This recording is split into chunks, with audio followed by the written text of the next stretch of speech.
Hi, good afternoon. This is Steph and Wei Hao from SDSE, bringing you the second edition of Athletes Q&A session. All right, today we have Syahidah Alim, who will be joining us. Syahidah, would you like to kick off this session and introduce yourself? Hi, my name is Syahidah and I'm a Team Singapore Paralympic archer. I have been competing in archery for 5 years. I started when I was 18 years old and I started competing in 2015. And my first games was the ASEAN Para Games in Singapore. Let's dive into your sport history and journey. Okay. So these questions were posted by people from the public. Okay. Have you ever competed in a sport other than archery? Not really. So far, apart from archery, I think archery is the only sport that I've competed in my life.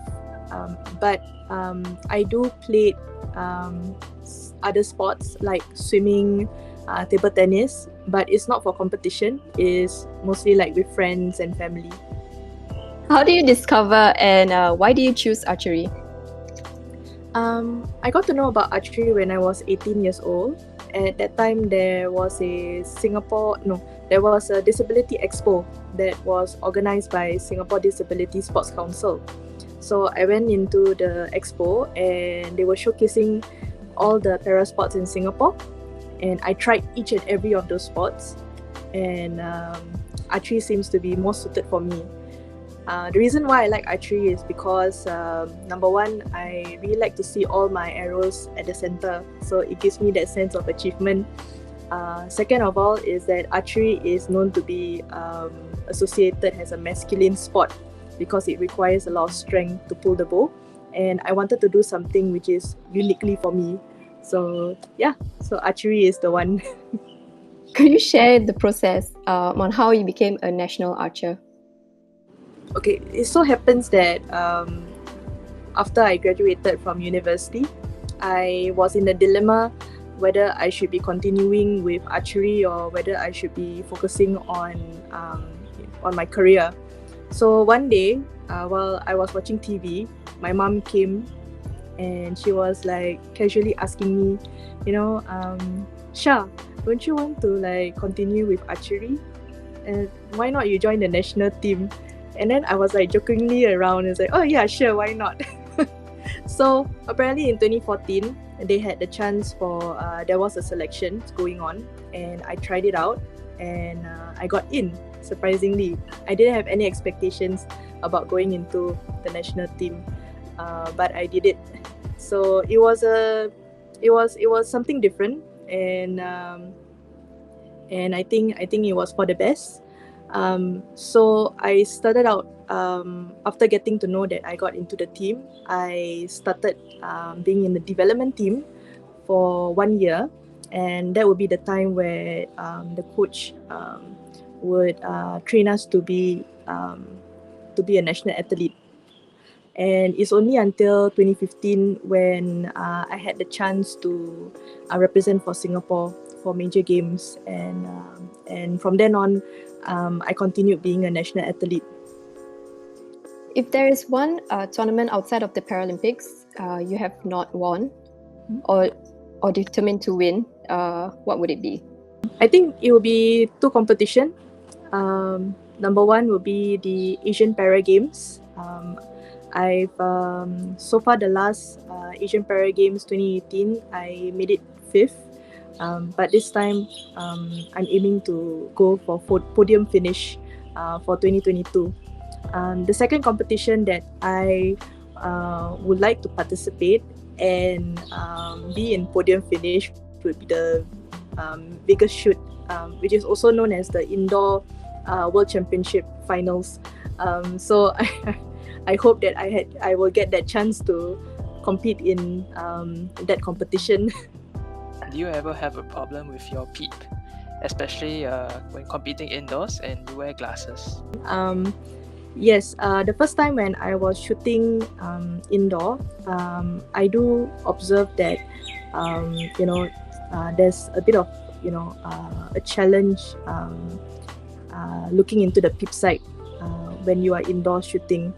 But I also think that it's probably maybe due to the lighting. You see, when you shoot outdoor and shooting indoor, we have a different bow setup. So shooting outdoor would have a different level of lighting, and shooting indoor would also have a different level of lighting. So if you have experienced that problem, it'll be good to check with your local coach to see whether is there a way for you to be able to look into your peep sight when you are shooting indoor. A peep is actually a small thing which I can actually show it to you instead. Hold on. Okay, so this is a peep sight. So it is very tiny, but it is the most useful thing to have on your bow. The reason being is that in compound shooting, we use a scope and a magnifying lens. So an archer would actually look into the peep sight, which will help to see from the lens and also see the target better. You're preparing for the shoot. What actually goes through your mind for you to perform at your peak? To add on, do you have anything that very specific to yourself? Like, do you listen to music? Like, what is your mindset like during competition? Okay, so before each competition, I do have my own pre-competition routine. So I would do my stretches at my hotel room, and also listen to visualization clips to help me relax and focus on remember my process, my shooting process, and that really helps. So at the shooting line, I feel a lot more prepared and a lot more confident to shoot. What is a typical day like for you now during this period? A typical day now would be training. So I will start my day like early in the morning with a workout, and my workout will consist of it's more of moderate intensity now because it is adjusted to be done at home. So it's more body weight workouts, core workouts, resistance and strength workouts. Yeah. And that's actually in the day.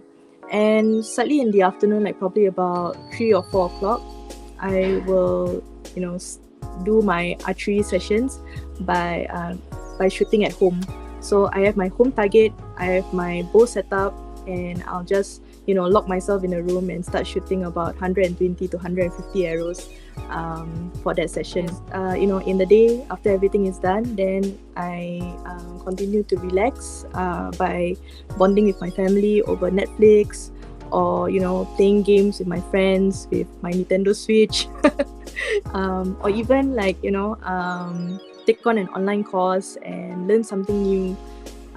Basically, throughout the whole entire circuit breaker, my motto for myself is do something different, do something better, or do something new every day. So that's something that it keeps me motivated during this period. So one of the most memorable experience that I had when I was competing in Rio Paralympics was that it happened during elimination. And I was going up against a higher ranking archer, and I was at the shooting line, and I sat down and I realized that my stool broke, almost broke. So it's like oh no. I actually turned to my coach and I told my coach, "Coach, my stool broke." And then she said, "What?" So, but we can't do anything about it because the match is starting and we can't change the stool at that point of time. So I had no choice but to shoot with a broken stool. It was really, really challenging. Not only I need to focus on shooting, but shooting with a broken stool means that I need to put in a lot more effort in terms to stabilize myself in the wind, and also with the stress. But in the end, I managed to overcome it. Just focus on my process, and hopefully the stool doesn't broke in between, like totally broke in between the match. And I managed to get all the way to quarterfinals. But one lesson I learned from this experience is that always bring a spare stool with you at all times. Okay, thank you so much, guys, for all your questions and your support. To stay safe at home and stay strong. We can get through this together. Bye bye.